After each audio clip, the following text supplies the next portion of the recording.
The Atomiswave, what I consider to be the red-headed stepchild of the Dreamcast arcade family. It was the fifth and last of the Dreamcast iterations in the arcade. Released in 2003, well after the Dreamcast was discontinued, Sammy, known more for the pachinko machines, approached Sega with the idea of testing the arcade market. This was during a time when Sega was going bankrupt and struggling to stay alive after dropping support for the beloved Dreamcast. The Atomiswave is essentially a retail Dreamcast, repackaged in an arcade form without a disk drive, and instead opts to use cartridges, with a handful of games that could utilize a modem for online ranking. Only 3 companies supported the system: Sammy, Sega, and SNK, who are looking to move on from their aging Neo Geo MVS system, and were contracted for 5 games to be developed for the system before moving on to Taito's X2 platform. After the merger with Sammy in 2006, Sega continued to support the system until 2009, when it released the last game for the arcade hardware, Sega Bass Fishing Challenge. 28 games in total were developed for the Atomiswave. Only 6 of those games were made for the US market on home consoles, and those are the ones we'll be covering here today. Starting with the King of Fighters Neowave, released in 2005, it was SNK's first game on the hardware. This is an offshoot of the King of Fighters series and not counted in the main series numbering. This game is also the only one to have imported to the original Xbox in the United States. It was released on the PlayStation 2 system, but only in Japan and Europe. The game retained the 3-on-3 elimination system from King of Fighters 94 and 98, and ignoring the striker system used in King of Fighters 99 through 2001, as well as the tag team system seen in King of Fighters 2003. The number of buttons used in the game were increased from 4 to 5, with the 5th button triggering a heat mode that would cause the character to blink, increase their offensive strength, but drain their life slowly. The heat mode would end once the character was hit by the opponent, or the button was pressed again to deactivate it. 3 styles of play were also available: Super Cancel Mode, Guard Break Mode, and Max 2 Mode. Due to licensing issues with the company Eolith at the time of release of the home console version, the Xbox version we got includes all characters except for Angel and Mei Li, who were present in the Japanese PS2 release of the game. The home version also saw the inclusion of Seth, Kusanagi, and Omega Rugal, who were not in the arcade release. Geo Battle Coliseum was one of the more unique games released in 2005. Criticized mostly for the lower quality graphics when compared to most of SNK's other games on the system, the PlayStation 2 port in 2007 wasn't much better. The game is a 2-on-2 survival game, where the objective is to simply beat one of the opposing team members rather than both, in a 300-second time limit, after which instead of a win or loss, the player faces one of 3 bosses, which is determined by how well you performed.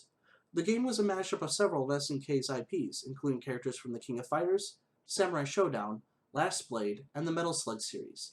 This game is still available with an HD upgrade on Xbox Live, and the version I would recommend getting. The 10th iteration in the Samurai Shodown series originally released on September 14, 2005.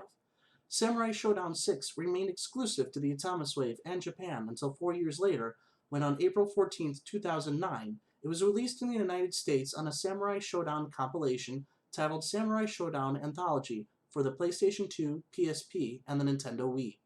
This game featured new backgrounds to 2D and 3D elements, as well as every character to ever grace the Samurai Shodown history for 1-on-1 battles, all unlocked at the start, which previously had to be unlocked in the arcade version.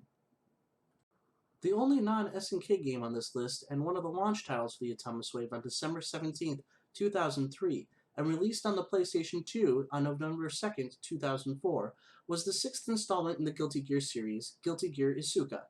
Gameplay is the same as previous games in the series, but introduced a 4-player battle mode and 2-player battlefield, and was geared more towards tournament play. Isuka is often the most criticized of the Guilty Gear games, as many people got frustrated by the fact that there was a dedicated button for switching which way your character faces. This is likely the most annoying and difficult part of the game, as you have to be constantly aware which direction you're facing or you risk getting pummeled from behind.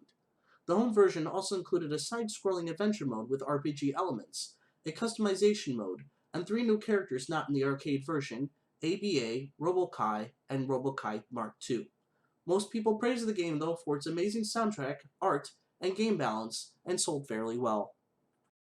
Released on the Atomiswave in 2006, the King of Fighters 11 was the 11th official installment of the main series following King of Fighters 2003. It was released on the PlayStation 2 in the United States on November 13, 2007 with very positive reception. This game again was a 3-on-3 team game, allowing you to switch between your characters at will, cancel super moves, and even change characters in the middle of combos.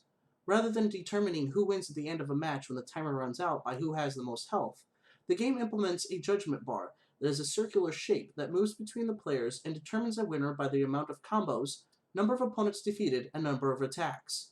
Compared to the arcade version, the PlayStation 2 version includes characters Mai, Robert, Geese, Tung Fu Ru, Mr. Big, Hotaru, and EX Kyo, who are unlocked after completing certain challenges in challenge mode. This game also has one of the most frustrating end bosses I have ever faced. The fifth and last of SNK's contracted games is Metal Slug VI. Released on February 2006, this game was later ported just 10 months later on the Metal Slug Anthology compilation on the Nintendo Wii on December 14, 2006, with ports to follow on the PSP on February 2007 and March 2007 on the PlayStation 2. The console ports include cooperative gameplay like the arcade, but one of the more unique features is that the console ports are uncensored, showing red blood, whereas the arcade version replaced the blood with sweat, effectively censoring the game for the arcade. This can be changed on or off on the console versions, but not for the arcade version. You can choose between easy and hard mode, with the easy mode ending just before the final stage. Unlike previous versions of Metal Slug, you can carry 2 different gun power-ups and switch between them at will. This final installment of Metal Slug also gives you 6 characters to choose from, all of whom have their own unique attacks and specials as well as different strengths. Metal Slug 6 can also be obtained in the digital download of Metal Slug Anthology on the PlayStation 4 through the PlayStation Network as of July 2016. And there you have it, the 6 Atomiswave games released in the US console market as of today. Japan saw a few more releases, such as Fist of the North Star and the first Rumblefish game, but were never made it to the stateside.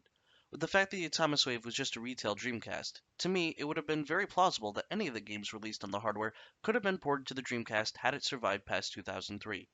It's rather sad to think that we'll never see any of the other games the Atomiswave had, aside from Sega Bash Fishing Challenge, which did have a release on Apple's iOS in 2011, but I chose to not include it as a console release.